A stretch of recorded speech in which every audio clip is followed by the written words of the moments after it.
Hello everyone, welcome to Go VM Lab VMware tutorial series for beginners, lecture number 60.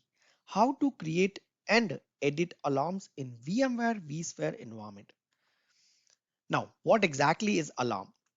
VMware vSphere has a very powerful alerting or notification system built in called alarms. Alarms can be configured to tell us whenever specific events, conditions, or states occur within our vSphere inventory object, such as virtual machine, host, and cluster. For example, look at a scenario.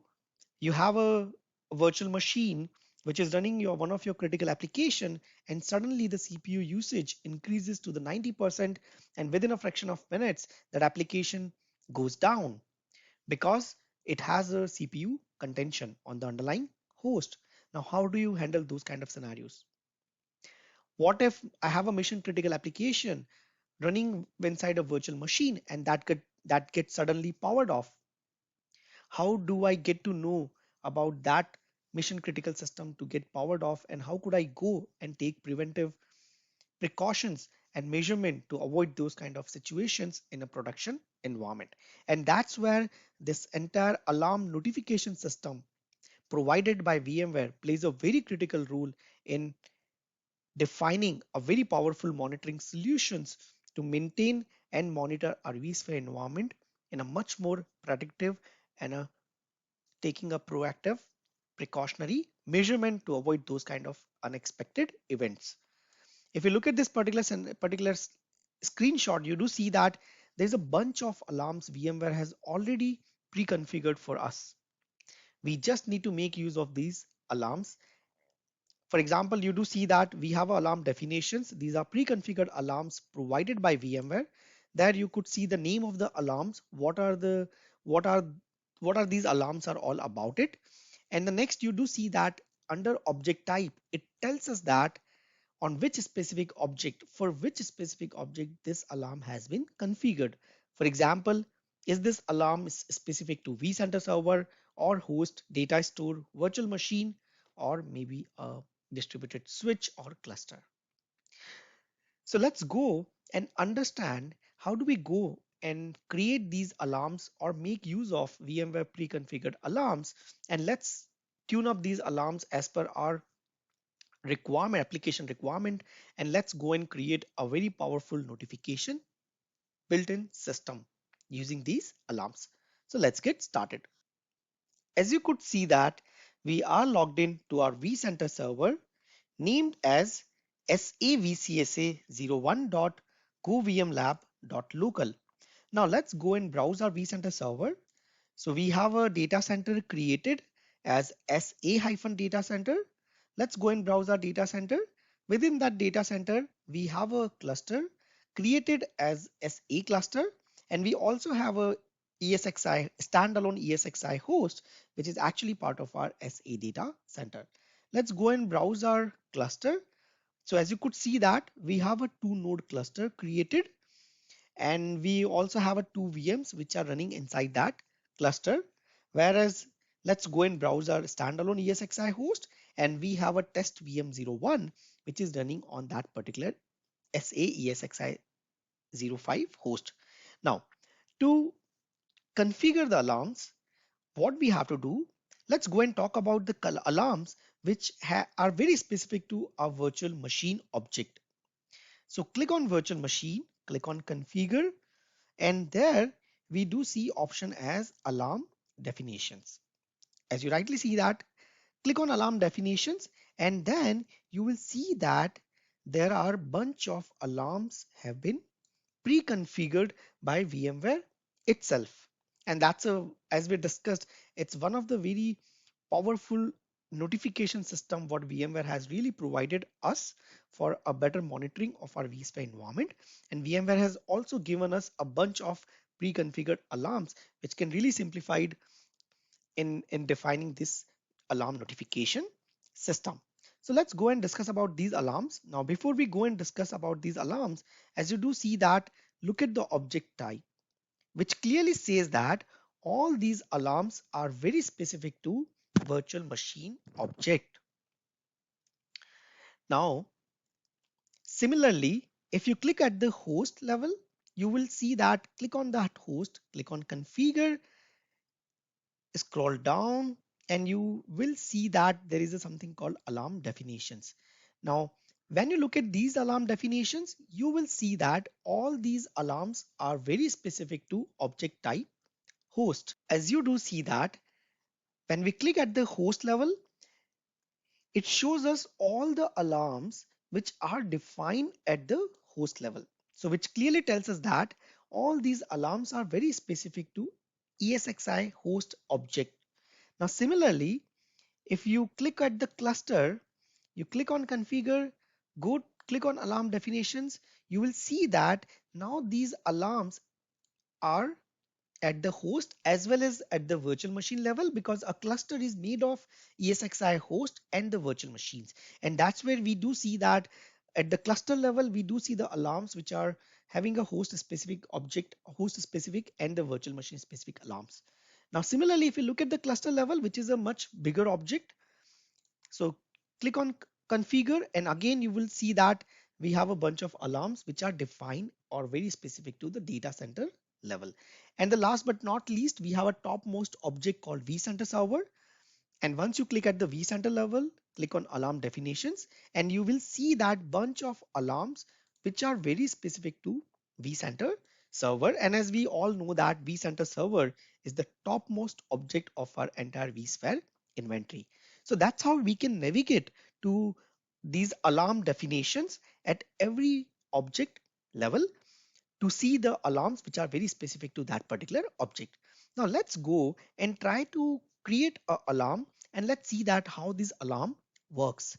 So to do that, let's go and click one of our virtual machines, and you do see that we have a bunch of alarms. Like for example, one of the very widely used alarm is virtual machine CPU usage. So let's go and explore about this alarm, what this pre-configured alarm is all about it. Now, when you click on this particular virtual machine CPU usage alarm, look at that. What this alarm is telling us, it says that this alarm name is virtual machine CPU usage. What this alarm is all about, it's a default alarm to monitor virtual machine CPU usage. Now, what are the targets on which particular vSphere objects this alarm would be applied? And as we discussed, or this particular alarm would be applied on all the virtual machines in the vCenter server SAVCSA01. Now, what are the rules or triggers which have been defined for this particular alarm? When this particular alarm will be triggered? So we do see that if VM CPU usage is above 90% for 5 minutes, if your VM CPU usage is continuously above 90% for next 5 minutes, the trigger will be a critical, which means that alarm will be triggered and it would be marked as a critical alarm. But if a virtual machine CPU usage is above 75% for 5 minutes, note, please make a note here. If CPU usage is above 75% for next 5 minutes, it is not going to be critical alarm. It is actually going to trigger the alarm as a warning. But as soon as the CPU usage goes beyond 90% for next 5 minutes, the condition of that alarm is going to get changed from warning to critical, as you rightly see that. So that's how your alarm gets defined. And that's where your alarm gets very useful. And I'm sure that as a vSphere admin, sometimes you might have seen that your virtual machines or your ESXi host are having some kind of red color of icon or yellow color of icon. And sometimes we wonder that why my VM is showing this red color of icon. The answer to that question is it is showing that red color icon because the alarm has been triggered, and the alarm which got triggered is actually meeting your critical condition. If we are seeing the red color sign, if we do see that the yellow color sign, which means that that's the warning sign, which means that my CPU usage for that particular VM has gone above the 75%. So that's what these alarms are all about it. Now let's go and try to explore one more alarm, a very different kind of alarm. We'll try to see that. Let's say, for example, it says that migration error.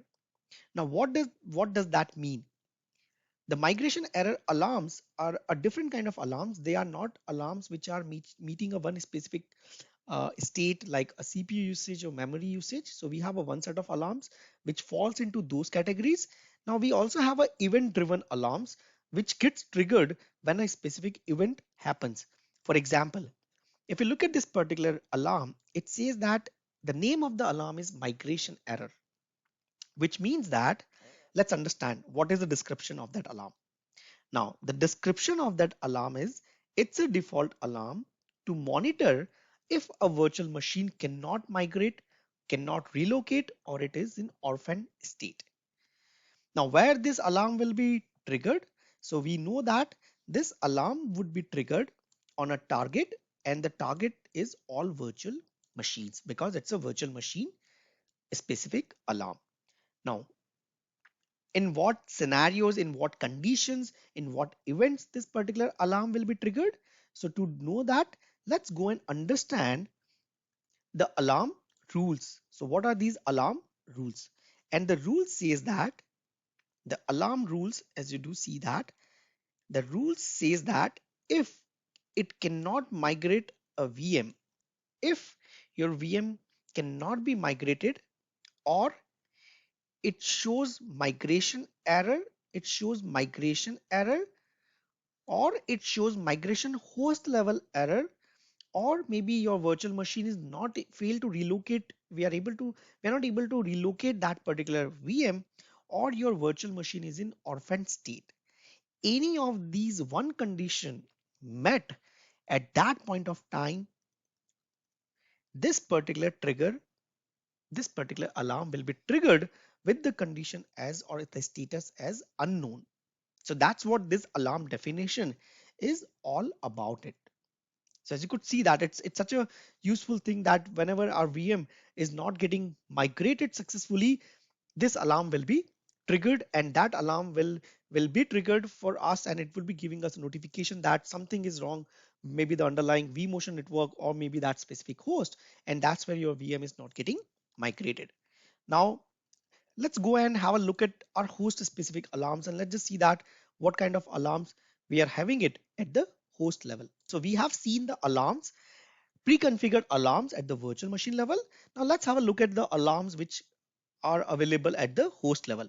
For example, host memory status. Let's look at this particular alarm. Now what this alarm says us, the name of the alarm is host memory status. What is the description of that alarm? It's a default alarm to monitor the host memory. Now, what is the target? All the hosts in the vCenter server because it's a host specific alarm. Now, what is the alarm rule?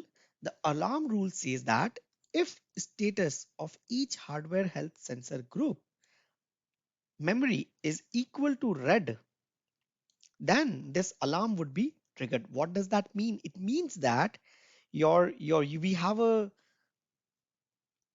have this sensor group defined for our host to monitor our host level hardware level monitoring at our host level. So what this alarm will do, it actually would be monitoring the health of your hardware sensors, and then if your memory is equal to the red, if your memory becomes red, at that point of time this alarm would be triggered as a critical alarm, and it would be sending your SNMP traps. Or there is another condition. If status of each hardware health sensor group argument is equal to green, at that point of time the alarm will be triggered as a normal, which means that again our memory has come back to the critical state, to the normal state, and again the SNMP trap would be sent. So that's what the host specific alarm, as you do see that. Similarly, look at the another alarm is host connection failure. Now what it says that? It says that this particular alarm will be triggered whenever we whenever if we cannot connect to host because of there's a network error, or maybe your host connections are getting timed out, or maybe your host connections are lost, at that in any of these condition met, your alarm would be triggered with the status as unknown.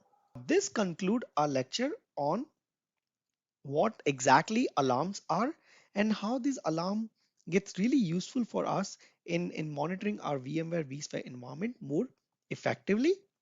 In the next lecture, we are going to learn about creating our own customized alarm, creating our own conditions, alarm conditions and triggers, and we'll see that how your alarm gets triggered whenever a specific conditions met.